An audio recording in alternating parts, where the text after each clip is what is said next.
Good afternoon.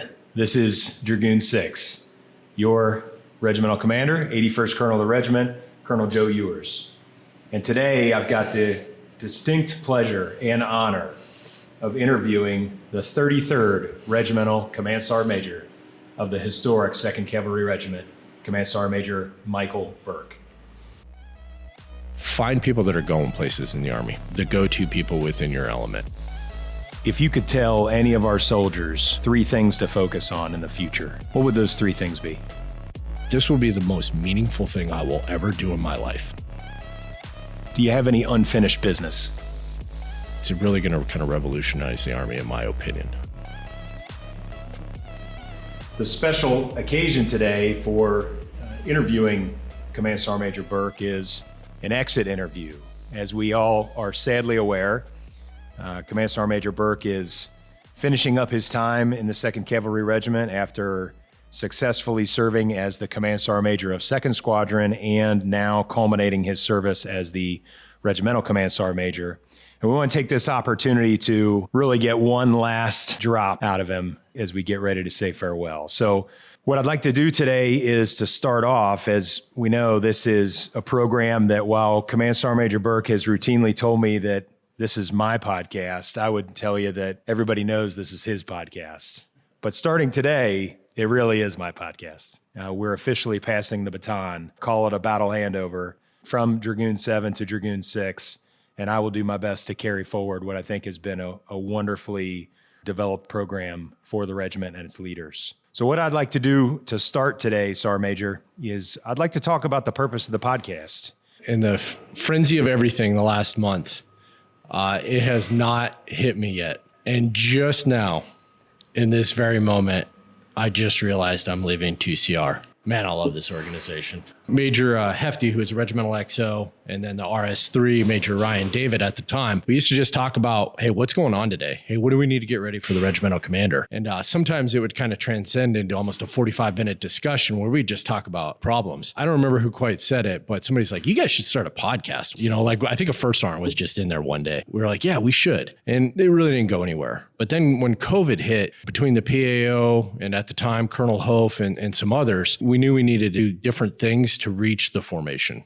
And the majority of our formation, they get their influence, they get their news, and they're impacted by social media and the digital realm. So the podcast kind of genesis started from that. And then also Sergeant Major Abernathy and General Cavoli in a conversation, they highlighted that and they said, you know, how can you use this time to do things that you normally wouldn't because things slowed down? And then finally we're like, we're just going to start a podcast. We know we can, we know we want to, so let's just start it. And it's kind of went from there, sir. I'll tell you, it's an incredible accomplishment. I think it's an incredible investment, and it's true to your colors. It's a leader development effort that aims to make people better, that aims to enable people to know themselves more. And for all those reasons, I think that your fingerprints are all over it, rightfully so. So we talked about why did you start it.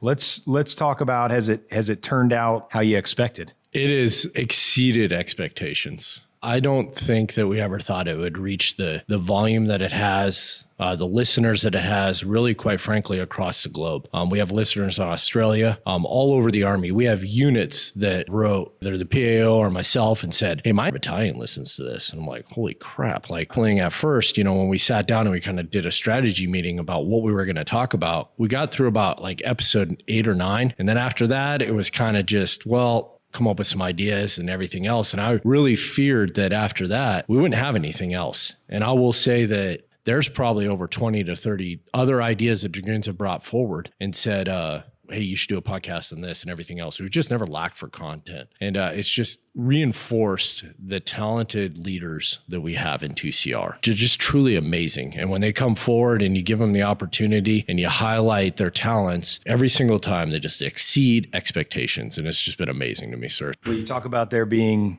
amazing soldiers in 2nd Cavalry Regiment, and I agree with you 100%. I think that one of those amazing soldiers is sitting right across from me. And so, you know, I went easy on you, warming you up with a question about the podcast, but let's get to the hard questions now, because this is really what we want to do. We want one last meaningful investment in podcast history from Command Sergeant Major Mike Burke. So the word that comes to mind for me, Sergeant Major, is legacy.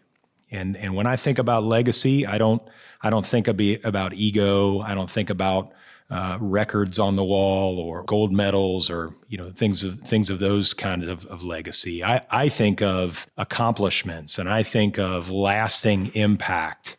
And those are some words that come to my mind when I think about you. My question to you is, what have you accomplished?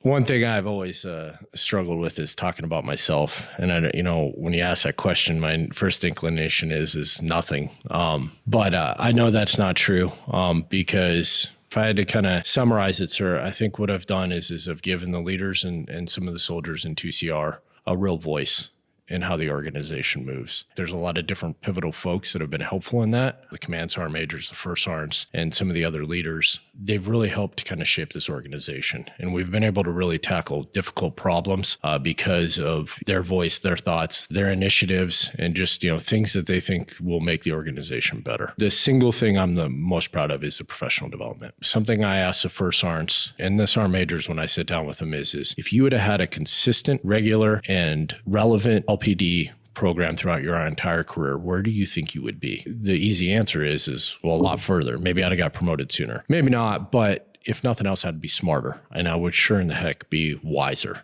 So knowing that, then why don't we do it? Why don't we do it consistently in the Army, specifically in the NCO side? It's not something that's terribly formalized and it's not really kind of dictated, but we've systemized it in 2CR and we do it regularly. And the emails I'm now getting, from first sergeants, they're really doing it at the lowest level and they're developing future leaders that will change our Army because it will just continue to grow. They're going to put their spin on it. They're going to put their ideas behind it and their own passion in different focus areas. It's really going to kind of revolutionize the Army, in my opinion. And then now, with you coming on board, you instantly started speaking my love language, sir. When you started talking about LPDs and how passionate you were about leader professional development. And you've just emphasized that point even more. And we've been able to harmonize the efforts between the two of us. It's just going to continue to build. And there's nothing that will ever stop it. And for some of those soldiers and some of those leaders, nothing will ever stop them from doing it. Even if they go to another command within another organization that does not focus on it, they will. And that's all it takes. That's all that, it just takes one individual to change an organization, especially at the lower echelons, is my belief. So you stole my question. I was going to ask you what you were most proud of. You used the word passion. And so I was hoping that you could describe that a little bit more. Passion. It is something that is not discussed enough. Sometimes I think that people, it's misguided. I can even speak for myself as a senior NCO. And I realize it now, kind of reflecting back that I had the passion, it was misguided, but it was also others and higher leaders, they just interpreted it the wrong way. And that's on me. That's my fault. My ability to communicate and everything else, that is completely on me. But I've really been able to kind of direct it. If you don't have passion for this profession, if you don't believe that you're in the greatest Army in the world and you are in the greatest unit in the world, or you maybe you're not, but you're at least doing something about it to try to make it better, then I would, simply ask a question. And I'm not trying to be mean or derogatory, but if you're not passionate about this, you don't like it, and you're just maybe doing it for a paycheck, I would encourage you to do two things. Explore what the other Army has to offer, because maybe just what you're currently doing isn't what you're suited for in life and suited for in the uniform. There's so many things that are available in the Army to do. The sky's the limit. There's nothing you can't really honestly do in the Army, no matter what your background is or, who you are and, where you come from or your education level. And if that doesn't kind of fit the bill or that doesn't seem like you're wanting, that's what you want to do, then okay. Then go out and just be the most amazing civilian, that's ever existed. Pursue your passion, pursue what you want to do, and change the world. Because the Army is just not for everybody. We have to have passionate leaders that are just hungry to learn, hungry to better themselves, but most importantly, hungry to serve selflessly. It's going to motivate others, and it's going to make others strive for greatness within our Army. I believe if you don't have that mindset, then you probably need to do a little bit of self-reflection and just ask yourself, what are you doing? People I grew up with in the Army, they often reach out to me and, they'll say, why are you still in the Army? Why are you doing this? You realize you're at the point in your life you're paying the Army to stay in. You will make more retired than you're currently making. Irrelevant. If I was doing this for the money, are you kidding me? Man, there's a million things that we could do. I'm not doing this for this money. I'm doing this because this is my life purpose. This is what I was put on earth to do. I will someday get out of the Army and I will do something else. And I hope it's great and I hope I, accomplish great things. But this will be the most meaningful thing I will ever do in my life. Yeah, I'm passionate about that, sir. And I don't understand how people can't be. So let's stay on passion for just a second. I had to chuckle because as you were describing being passionate and having it your whole life and it being misguided or misinterpreted, I just couldn't help but think of all the times that I used to get in trouble growing up. And a couple of times when my mom lovingly just said, "Oh, Joe, you're just spirited." And so I have to maybe think that was an early indication of passion. But on the topic of passion, at the beginning, you described that one of the purposes of the podcast was to reach our soldiers at all ranks, to help them talk about leadership, to help them grow, to help them better themselves. What if I am PFC Ewers again, and I haven't discovered that passion? I don't have that natural fire that a Mike Burke does, but I enjoy being a soldier and I find purpose in it. I'm an honorable servant of my nation. How might I cultivate that or discover that passion in myself? What tips would you offer me? And I can relate to that too, sir, because I will say that, I kind of fumbled through my first couple terms of service haphazardly without necessarily a drive or a purpose. If I could talk to, PFC user, PFC Burke, what would I tell them? Well, first, find people that are going places in the Army, the go-to people within your element, whatever rank. Find them and associate with them. And I'll tell you that those people are not the people that are going to Queen's Club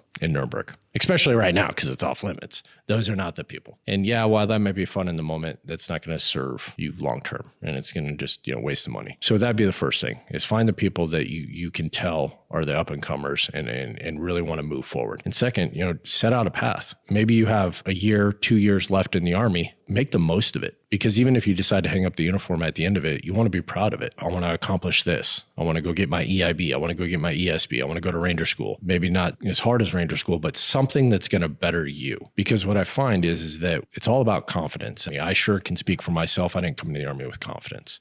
It was built over time. After accomplishing the first thing, OSIT and, airborne school, and then RASP 1, and then, Ranger School, and then, shortly after that, EIB, then it was like, actually, I'm pretty good at this. But you're never going to know if you don't accomplish it. And it'll give you that. The other effect of that is it'll give you some confidence. So go do things in the Army. Don't sit stagnant. Move forward. And that's not just an Army thing. That's a life thing. You just always got to be in pursuit. You always got to be moving forward. You might find one or two things. You might find, even though I accomplished all that, it's still not quite for me. Okay, no problem. Serve out your career honorably. Do it to the best of your ability. Train those around you. Mentor those around you. Develop those around you. Hang it up and move on with your life. That's fine. I was passionate about one thing joining the Army, and that was getting out of Sydney, Montana as fast as I possibly could. That was all I had. This was my only lifeline, because where I came from and my upbringing, I didn't have anything going for me in life. So it was my one shot. That's the only passion I had. And then after that, it's been a work in progress. So on the topic of passion as well, one thing that I've seen over time is that passion is closely linked to fulfillment. I tend to generate or find a lot of passionate energy in areas that I find fulfillment. And as you think about the different people on your teams or you at different ages and stages in your military career, and you think back to what was really exciting and really cool and really fulfilling to you as a young fire team leader versus what's exciting and cool and fulfilling to you as the 33rd Regimental Command Sergeant Major of 2CR, I would bet that they're different. Just like what was really cool to you as a 16-year-old is not what was really cool to you as a 36-year-old. And that's natural progression in life. For those out there, the PFC Ewers and the PFC Burkes of the world, find what's fulfilling to you. Maybe it is leader professional development. Maybe it's PT. Maybe it's maintenance. Maybe it's admin. Maybe it's training. Maybe it's marksmanship. I mean, there's a whole host of things. And for those soldiers out there that are so lucky and so gifted to be the proverbial decathlete, right? Where you are a top tier varsity athlete in 10 disciplines, there's just not that many of them. Most of us are really good at one thing, maybe a couple if we're lucky, and we're just keeping a nostril above water in many other things. And so I would tell you, find that thing that is fulfilling to you and that you have some natural talent or you find some joy in amidst all the other craziness, and really commit yourself to that, because what you'll also find is that winning fosters winning. If you're crushing it, if you are leading your team or your squad or your platoon in marksmanship, I would argue that it's going to make you more likely to lead them in another another area. And similarly, as you find what those things are happening for those that you're responsible for, and now you try to put them into positions where they can be successful, it has a very, again, snowball effect, not just for you individually, but for your team. Back to the legacy thread, and I really enjoyed wandering on passion. Do you have any unfinished business? I have a belief that we're always in pursuit, sir. We're just always pursuing something in multiple, like you just talked about, disciplines or arenas in our life. So as I near the end and I start, there's like a million things that I'm looking at that, oh man, I didn't get that across the goal line, or that's not where I wanted it to be. But there's a million different things. But the one thing is the quality of life of soldiers on Rose Barracks. And it will happen. And we've laid amazing groundwork for it, just from the items stocked at the PX, in the commissary to the express, but barracks as well. All the utilities that they have, we got the, Cav corner going, the chow hall, Sergeant Major Allen, he has absolutely just done amazing things with that. I wish we would just got farther along. And I don't want to make an excuse, but COVID did put a hamper on a lot of work efforts because we all had to pivot. So we just didn't quite get as much done as we wanted to. Now, I will say that if somebody comes back to Rose Barracks in 5, 7, and 10 years, this place is going to be amazing. But those things take a long time and money has to be allocated to them, and they are long-term projects. But there is small things as far as quality of life for our soldiers that we just did not, it's not where I wanted it to be at this point. Sergeant Major Pingle and I have already talked about this specifically, and it's going to continue to move the ball forward and get better and better. And it has gotten a lot better, but just not where I believe it needs to be. And I agree with you, Sergeant Major. I think we have a lot of really exciting projects that are getting queued up. We are constantly working to invest in the future and to care for the present. Okay, so let's shift even further inward. We talked about the purpose of the podcast. We talked about your legacy and maybe some unfinished business. But as you reflect as a leader, how have you changed because of this role? Being the regimental CSM has changed me forever. I've been humbled constantly because we have so many talented people that work, left and right in other brigades, but then also within 2CR itself. We just have so many just amazing individuals and amazing leaders that are just trying to do innovative, revolutionary things for the Army. It's just an amazing construct over here. And as good as I might think I am, I'm just constantly reminded that, okay, I need to up my game. I need to be better. I need to be better in this. I need to be better in that. Working with both DCOs, you and Colonel Hof, and then the amazing field grades we've had up there, just going into every meeting, be it a command huddle, be it whatever it is, and going, okay, well, here's another meeting where I'm the dumbest person in the room. At the same time, be able to talk on the intellectual level and be able to stay apart with you guys and also add value. That's the most important thing is you got to add value, in whatever position you have. It's been a unique position. And then, other circumstances this year have just actually given me a lot of time to reflect and think about my own leadership style, my own priorities, really, really what drives me. But then also at the same time, what drives others, being able to fulfill those roles as well, being able to work together as a team. And that's the other key thing. General Norrie says it all the time is we only have each other. So whatever we're trying to accomplish over here at the brigade level, and quite frankly, any level within this organization, we don't have a quick fix that can come from the stateside on a C-17. We've got to figure it out ourselves. And even like HRC or other things, time difference, it adds up. It makes a huge difference as opposed to being CONUS. So we'd have to kind of think of things readily that we can do here and we can work together to accomplish. And it's just amazing. It's just absolutely been amazing to me. It's really kind of changed how I've thought about the Army enterprise and myself as an individual. And then also just how much I rely on my family, my wife and my stepson and my other 3 children, just to keep me grounded and keep me balanced. And how really, really important that is. As you know, we come in early and we can leave late, and still there's 50 things that are sitting on the desk that you're not going to get to, but you have to make that conscious decision just to step away. And it's difficult at times, but you got to prioritize effort sometimes because you are only one person. Yeah, so you talked about the importance of your family, and I echo that. The old saying, it's lonely at the top. When you're the Regimental Command Sergeant Major of the 2nd Cavalry Regiment, largely a separate brigade. It's the only unit of its kind on a post by itself.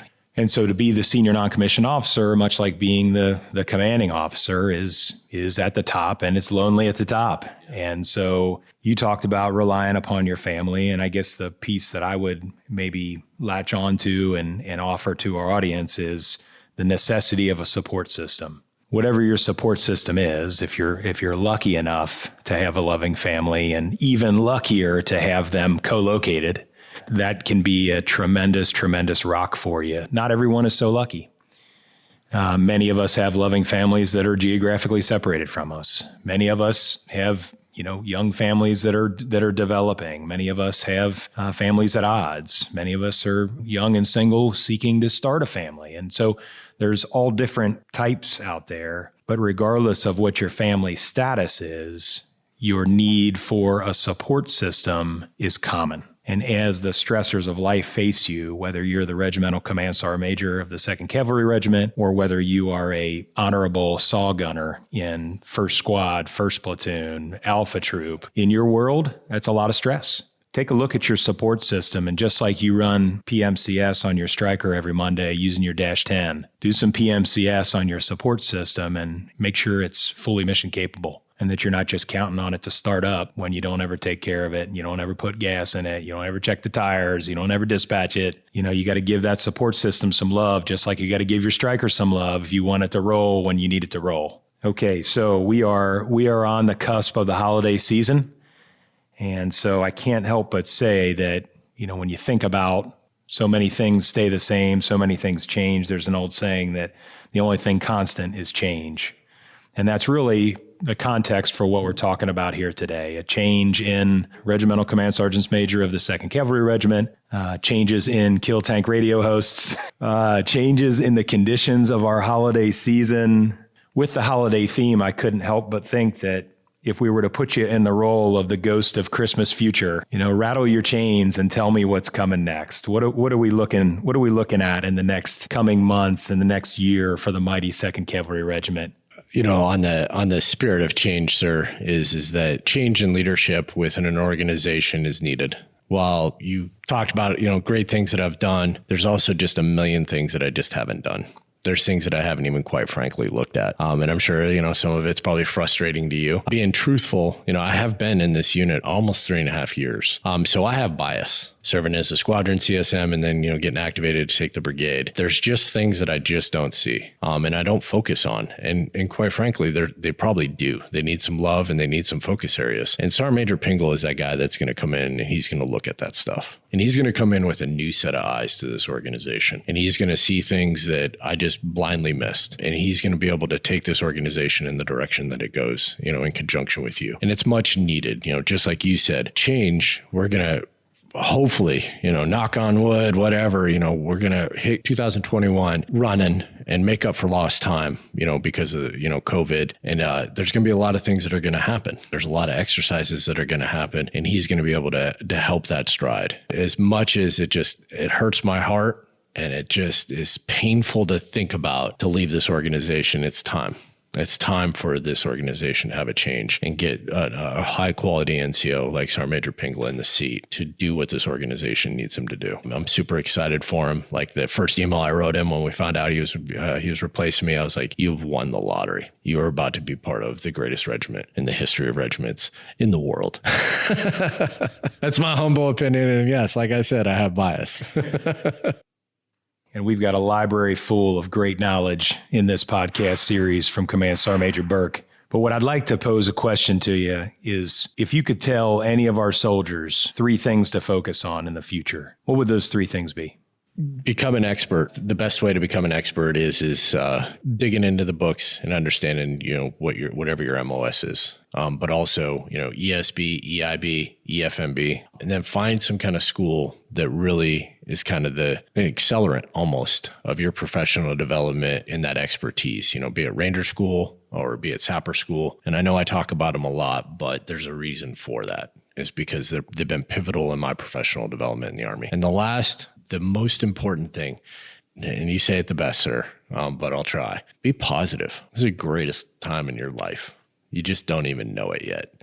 You know, I've seen like things on the internet that say, I wish somebody would tell me when I'm in that moment that this is the greatest moment in my life. Well, guess what? This is that narrative, you know, the best Morgan Freeman voice I can do. This is the greatest time in your life. This is what you will remember for the rest of your life. So be positive, enjoy it, look out for everybody, have fun, build up others, take care of each other, and bring people with you and lift people up and just be happy. Okay, so for anyone out there who wonders why the United States Army is the greatest army on planet Earth, I would offer to you that it is not the equipment, it's not our defense budget, it's not our missiles or aircraft, it's not our submarines, it's not anything that we pay for, that we buy, that we build or staff. It's our non-commissioned officers. And our professional non-commissioned officer corps is the single defining factor that separates us from other first world armies. And so today we have the distinct pleasure, really, to spend a little bit of time with Command Sergeant Major Mike Burke to highlight his excellence as one of those non-commissioned officers that make us great. Next episode, we're going to have the good fortune of welcoming another great non-commissioned officer, another reason why our Army is excellent. And so here in the 2nd Cavalry Regiment, we are the ones who have won the lottery. We are the ones who have had a string of consecutive, excellent, professional, non-commissioned officers at the helm of our organization, making us great every single day. This is Dragoon 6, signing off.